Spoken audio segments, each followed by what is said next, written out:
Until recently, Bettina von Arnim Ufer was a quiet lane along the Spree River. Now, like much of central Berlin, it's a construction site. When the bulldozers disappear in December 1999, this will be the federal chancellery. Bettina von Arnim is better remembered 50 kilometers south of Berlin in the tiny village of Wiebersdorf.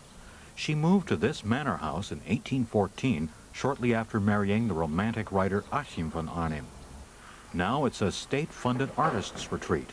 A small museum is dedicated to Bettina and Achim.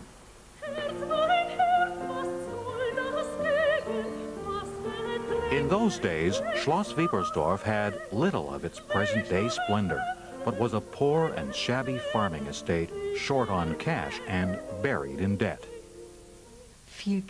There wasn't much money. To make a living, Bettina was forced to sell food, that is game, butter and potatoes, in Berlin. Bettina missed the lively life she had led in Berlin.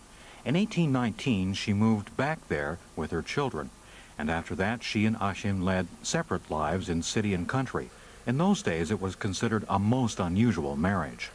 He was very introverted and more melancholy, and you could perhaps say she had a narcissistic personality, so living closely together didn't work out. She just couldn't submit to it. So they continued their marriage at a distance. They had 7 children, and she was free to enjoy her social life in Berlin.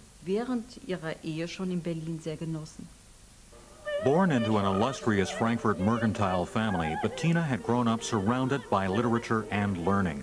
Her brother Clemens Brentano became a noted romantic writer. The brothers Grimm were close family friends. In her youth, Bettina became widely known for her spirited and passionate behavior. But she's best remembered for her provocative exchange of letters with Johann Wolfgang von Goethe, even then a towering figure of German literature.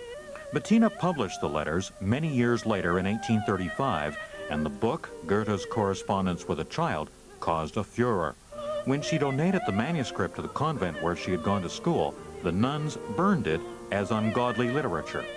Although she was accused of fictionalizing the letters, the book was a huge bestseller. In her later years, Bettina became involved in the liberal democratic movement and in the fight for social justice. At the age of 62, she was even sentenced to 2 months in jail for a letter slandering the city council. She was conveniently away at the time, and later the judgment was set aside.